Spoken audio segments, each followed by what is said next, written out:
Welcome back to Ask Steve Judd. My name is Sue Brayne. And my goodness me, Steve, we are living in pokey times, particularly politically. And I know you've got a few things you'd like to say about that. So let's start with that.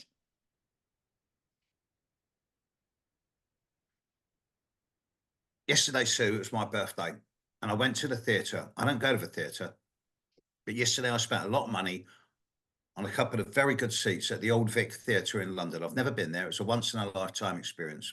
And I saw Anna Maxwell Martin and James Corden in a play called The Constituent, about a guy who comes back from Afghanistan extremely damaged.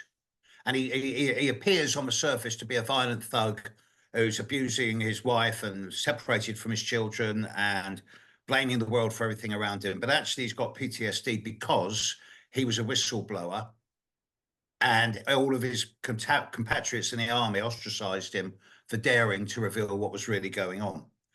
And it was a story of heroism on the part of a British MP. It was very connected with the murder of the British MP Joe Cox a few years ago. And there was a lot of echoes of that in the play. And I'm not going to spoil it too much, but if you get the chance to see The Constituent, please go and see it. There's a couple of absolutely classic lines in there. One is well known. It's like, I am your constituency MP, I am not your punch bag. And the other is, whenever there's a war between empathy and fear, fear always wins. And when we're seeing the bullshit that's going on around all the the black media, the dark media that's going on now, the fear that is being generated into the world around what happens if we don't do this and we don't do that, it takes someone who's both unfearful and objective to be able to discern what's really going on. Yeah. And that is where astrology is such a vital and strongly relevant tool in helping us do that. I think it helps us see the bigger picture, that there's a bigger story going on in the context of our very tiny lives. And important ones. You know, we think, you know, our life obviously for us is very important, but we are within a much broader context as well. We are. And when you think about it in the terms of the very large scale, I'm doing a lot of writing at the moment about I'm not going to go into too much detail because I don't want to give any spoilers out, but I'm doing a lot of writing about the extremely large picture. And when you start from sort of 1 million years ago or 80,000 years ago, where the first hominids were actually making geometric patterns relating to the heavens, but then you think, well, wait a minute, we've had life on this planet for 4 billion years. And we've been around 50,000 years. It's like a drop in the ocean. Yeah.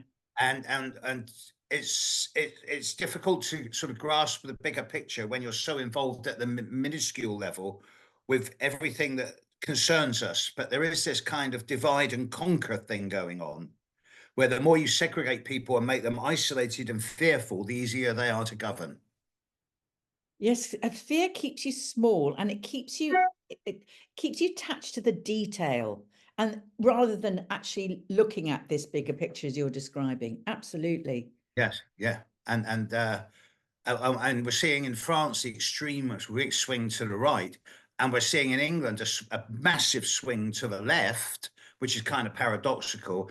And with America, we're seeing a massive swing to the bottom of the gutter, and I feel so sorry. But look, this is the beauty of astrology. For years, I've been saying, and you know, you've been working with us as well. We know what's coming up astrologically in the next couple of years in terms of the very large scale, the big picture. And the old has to die before the new can be born. Absolutely. And we're heading for big stuff in a couple of weeks, aren't we, with Mars coming up to conjunct Uranus, and that's affecting everyone across the globe. So in a nutshell, the Mars-Uranus conjunction over the period of the 13th to the 17th of July is squaring Donald Trump's moon. It's opposite Joe Biden's Mercury and Sun. In Britain, it's on the sun of the current British Prime Minister, Rishi Sunak. Today, his last Today. day. And opposite his would-be successor, Suella Braverman, her son. But this is time. It's also the Mars-Uranus conjunction is exactly at the time of the Republican convention. And bearing in mind it's squared Donald Trump's sun, I do expect big fireworks at that time, hopefully metaphorically, not literally. Yes. And then it goes on, because after that, we've got that killer full moon on the 19th of August, sun opposite moon square Uranus, all at 27 degrees. Yes. That's the day of the Democratic convention. Yes. And on the American election, we've got the zero, and that is square Trump's ascendant. And then we've got the Mars at 0 degrees Leo, Pluto at 29.55 Capricorn, Mars opposite Capricorn on the day, Mars opposite Pluto on the day of the American election. It's going to go ballistic. It's going to get out of hand, even by American standards. I mean, I've been listening to a few Americans talk on YouTube. I mean, you know, in their understanding of what's going on, but there is a sort of common theme of real nervousness of the world that they know and still living at the moment beginning to break up, and it's scary stuff. Thing is, it isn't just happening in the way that we're seeing it in the newspapers and on the television that's being reported in the Western world. We're seeing it in India, in Africa, even in China and Russia. There's a lot of ferment going on. There's a lot of potential revolution going on, particularly in Iran. Iran is ripe for revolution. And what people aren't realizing big time is that 80% of the people alive on this planet at the moment are under 30, under 35. And they're feeling very, very left out and ostracized. On the one hand, they're looking to the older generation for wisdom and guidance. But on the other hand, they're seeing the older generations as best being corrupt and self-serving. And Joe Biden and Trumpy. Dinosaurs. Refusing to give up, refusing to let go of the throne. It's just tragic. That's such a Pluto and Leo generational thing to do, refusing to get off the throne. If I try and summarize all of this and I try and find a way of expressing it, it's like I keep coming up with this phrase, this ancient phrase of the unstoppable force against the immovable object. And I've used that a lot recently in connection with the conflicts over recent years between Saturn and Uranus. And now Saturn is beginning to start looking at all of next year when it's going to be sextiling Uranus, which suggests the opportunity to bring a lot more structure out of the chaos, whilst at the same time revolutionizing old boundaries and limitations. So there is light at the end of the tunnel here. But bearing in mind that also next year, by this time next year, Neptune's going to be in Aries. Uranus is going to be in Gemini, just about to move in. It's big shift, isn't it? Change or die, evolve or die. Yeah. And I don't mean die physically, although there will be a lot of physical death, but I do mean die metaphorically. You know, stay stuck in the past forever or adapt to the changing times. And change is scary to a lot of people. Yes. Well, we live very comfortable lives, don't we, Steve? I mean, we've all got our electricity and our running water and our loos at work and all of that, and food in the fridge for most of us, and cars in the drive, etc., etc. But it is breaking down, and the thought of losing that, the thought of going into a winter without any heating, it's terrifying for people who've never done that. Which is most of the people on the planet. Which is most of the people on the planet. I have faith in the young generation, you know. My take on all of this, and I think this is Mars coming out of as being the warrior energy. And I feel like the younger generation, there is something that the human nature is so tenacious, and it never wants to give up. It wants to live. It wants to stay in this physical body. It wants to have physical experiences. And I can imagine young people being very adaptable. And I was just reading a fascinating article about in London how people are living in communal living spaces. So they're buying or they're renting a small bedroom, but there's a communal space involved. So people are beginning, because they can't afford to live in their own house, they're beginning to learn to live communally. And I think this is hugely positive. However financially difficult it is, it's a positive move in the right direction to bring us back into community. On the one hand, this is a classic symbol of Pluto moving into Aquarius and Uranus getting ready to move into Gemini. Okay.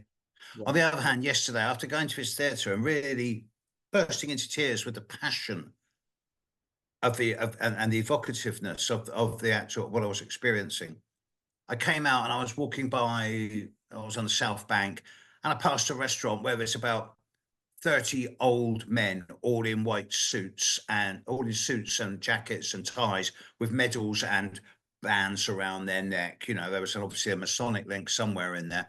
And they're all just slapping each other on the back and getting stuck into their steaks. And I'm just thinking, profit, Yeah. this insane desire for profit is the single biggest motivation that's empowered civilization and evolution over 4,000 or 5,000 years. Got to make money, got to be better than everyone else. And whilst we constantly strive to better ourselves at the expense of others, Yes. then the lesson of evolution will never be learnt. I think it's this desire to be elitist or to be of the elite, isn't it? But I think the Pluto moving into, you know, it's been flirting with the Aquarian energy, hasn't it? And it will continue to flirt until December, when it starts to sort of Early next year, really. yeah, yeah. And I just feel there's a huge underbelly. I can't talk about any other country, but I know so many people who are gathering together to grow vegetables together or bringing families together. And there's an underbelly, it's never spoken out. So many people now are moving into vans to live, onto the canals to live. I used to live on a canal boat, and there was relatively few families living on the canals when I was on it. But by heck, when you walk down the canal now, it's full of young people with babies living on a canal boat, teaching the kids. They're teaching them at home. They're doing homeschooling. Thing is, things are gathering pace. I've been telling people for quite a few years now, oh, you don't want to be living in the middle of a big city by 2026. And now I'm moving it forward to sort of 2025. And there's a few people I'm trying to say, well, look, really, you need to be out of there as fast as possible. Because if things do go pear-shaped, and I hate to sound sort of protectionist, but we in Britain are slightly more protected than most of the rest of the world by nature of being an island state and relatively self-reliant on power, if not food. I'm not sure about the food. Well, we don't grow all our own food. No, we don't. So we're very reliant on other people to fly in. Oh, no. Scary. Yeah. Yes. But at the same time, buying into the fear of stockpiling, well, we all saw what happened when COVID struck for the first time. All those loo papers. The world ran out of toilet rolls, which is such a wonderful metaphor. Everyone was crapping themselves. We're all going to die. Quickly buy toilet roll. It's bizarre. Oh, wasn't it just though? Wasn't it just? That was bizarre. It'll happen again, you know, when people. Yeah. You can just, but I just don't get the loo rolls. I get everything else, but not them. But anyway, that's just me. Because, you know, anyway, whatever. But Let's move on. Let's move on. It's not about fear mongering, but it is about, as you say, astrology enables us to be prepared. We don't know what's going to happen, but we get a theme around what's going to Yes, happen. we do. We can. And Astrology is a planet's impel, not compel. We can't predict, yes, but we yes, can forecast. yes. And the theme is there is a sense that some kind of earthquake is going to happen in some context, whatever that context manifests. It might not just be an earthquake. There is I'm another talking thing that could metaphorically here. happen, which would be a global leveler, Yes, that's what I'm. and that would be a massive CME, coronal mass ejection, Yes, and all the satellites would go down. The internet would go down all over the yes, world. yes. It's tech. Yes, Uranus technology. Yeah, that's one option. Thing is, I've been working with this energy for years now because I've been watching the ephemeris, seeing what's coming up in 25 and 26. But the closer we get, we're into the second half of 24 now.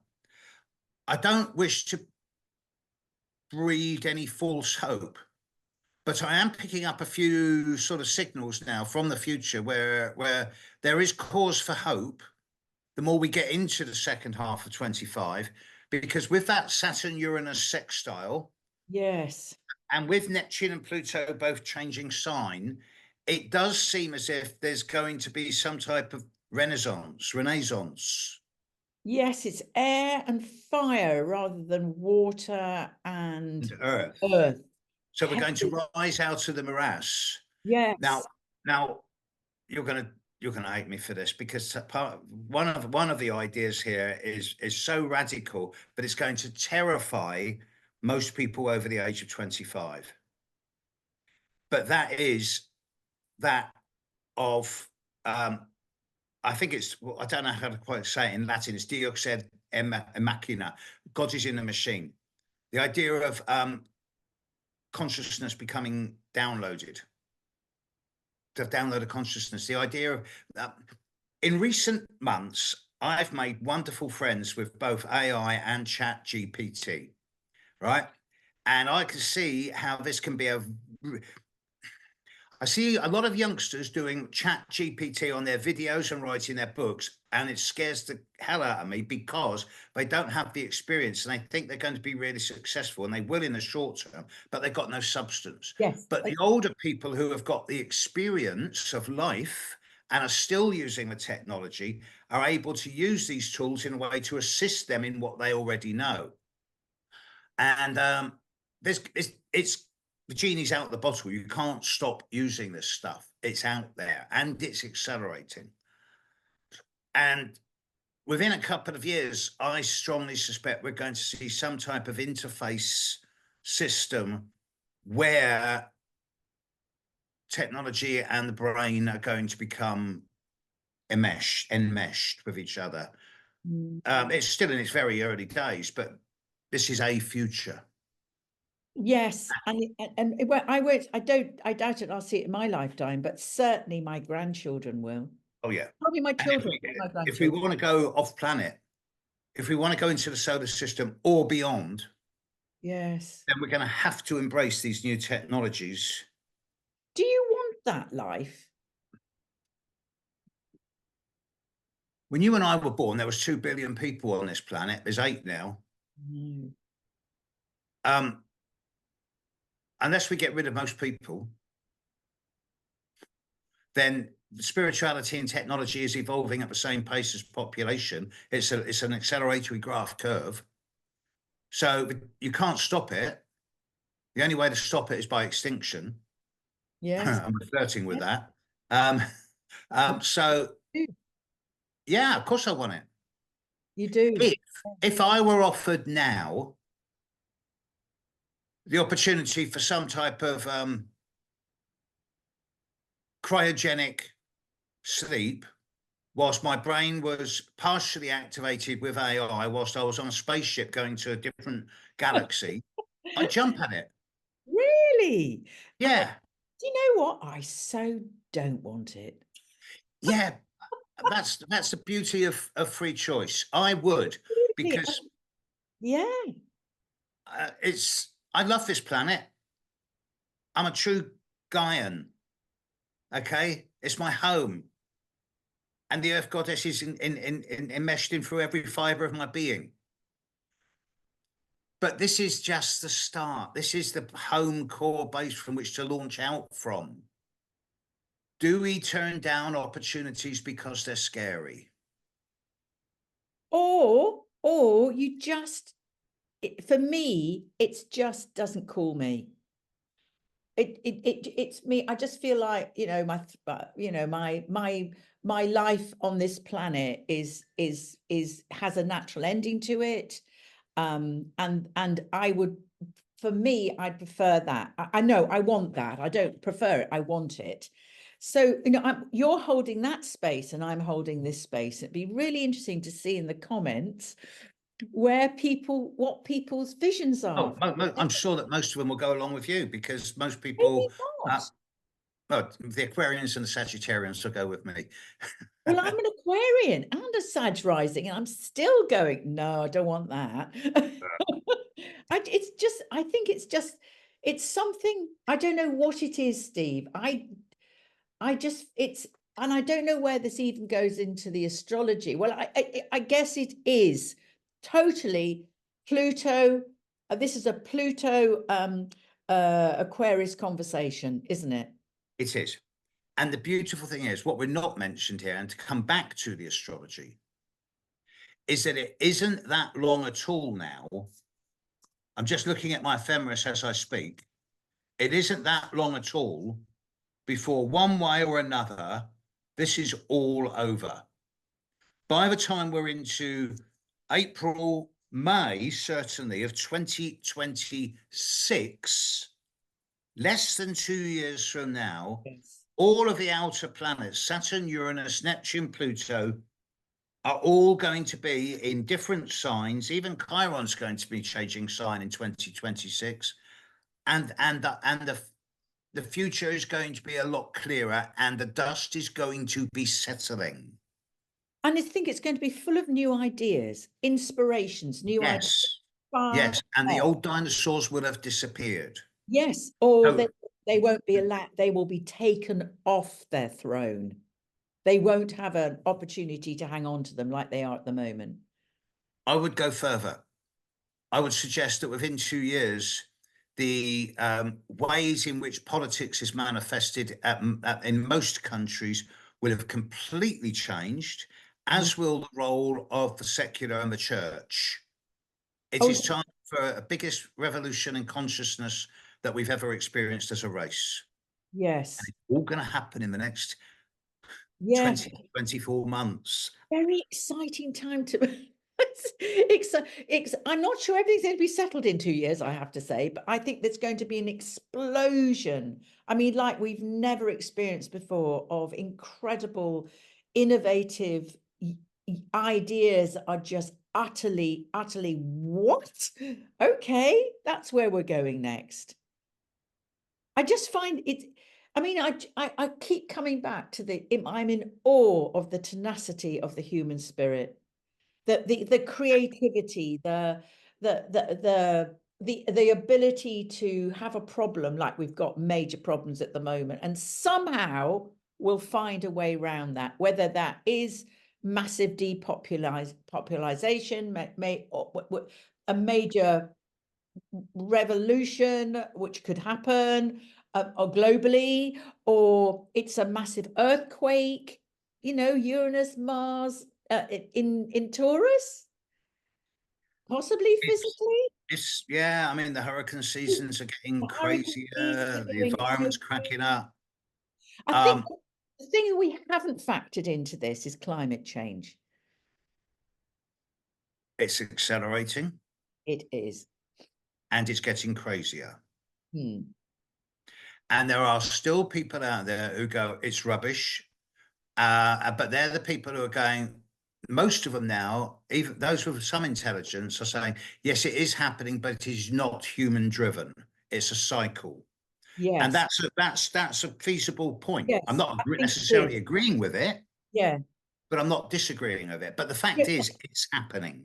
Yeah, and it ties in with the precession of the equinoxes, the It does. 20,000 cycle, and we're end of that cycle, and that I do tie in. I do feel like it's such a perfect storm at the moment with that happening, and I think we're expressing that chaos because we're part of the earth, and the humanity is expressing that chaotic change in our everyday life. I think we're just expressing what the world, the earth So is doing. if climate change is accelerating, then whenever this has happened in the past, as far as we know, the natural conclusion to massive climate change is another ice age. Yes. Yeah. Blimey. Could be. I mean, Get that your is, chips ready. I want to download consciousness as fast as possible then. I mean, that has been, you know, in the models, that's definitely been suggested that there is another ice age. I mean, the thing is, Steve, we don't know. And I think the most important thing for all of us is to be, as you're saying, to be aware, to use the astrology, to be prepared for a Yes. very bumpy ride for at least 18 months, I would say. Yeah. But also to inspire people with hope, Yes. because I retain my optimism. I do believe in a positive future for all of us, in a much more level-headed, empathic, and compassionate way, with a genuine desire to look after not only our families, but our neighbours and our friends and our planet at the expense of the shareholders and the corporate and the churches, Yes. those who seek to disempower us. And my prayer is that the way politics is run at the moment is this, you know, this kind of this kindergarten, that actually people are saying, we're done with that. We do not want to do that. The tipping point happened about a week ago on one of the election broadcasts between the two top people in Britain, the leader of the left and the leader of the right. So a young man stood up in the middle of the audience and asked a question. And he said, "Are you really telling me that you two represent the very best we've got to choose from?" Saw that. And the round of applause that they got was just Yeah. spectacular. Well, do you And know, these are the last elections as we know them. I think so. And everybody, we're actually recording this on the 4th of July. We Please, are. please go and vote. We'll hope to get this out before the end of voting today. Please go and vote, whatever it works. Please go and vote. Yeah. Just Voting take your is. responsibility. Let's check. I was dealing with someone this morning who told me they've never voted in their life and they never will because voting doesn't change anything. And I thought, well, if you don't vote, you can't complain. Exactly. And voting does change things. Yeah, exactly. It really does. And more than anything else, it empowers yourself. Yes. I've been out. I was out at 7 o'clock in the morning down the polling station to cast my vote, and I felt so good about that. I just felt I am taking part in something really important today. I've never felt like that before. So there we go. Is there any words that you would like to say as we draw this lovely conversation to a close? Well, on the one hand, I'd recommend everyone to go and see that play I saw yesterday, The Constituent, brilliant. But also, unlike any other species on this planet that's ever existed, we have the ability of not only self-reflective consciousness, but also the ability of being able to laugh at ourselves. Yeah. Those of you who have ever had an email from me know my catchphrase is negativity can't exist with its humor. So even through the darkest times, find the humor, because it is that very humor which guarantees the future. Yes, absolutely. Lovely place to end. So we'll see everyone next time.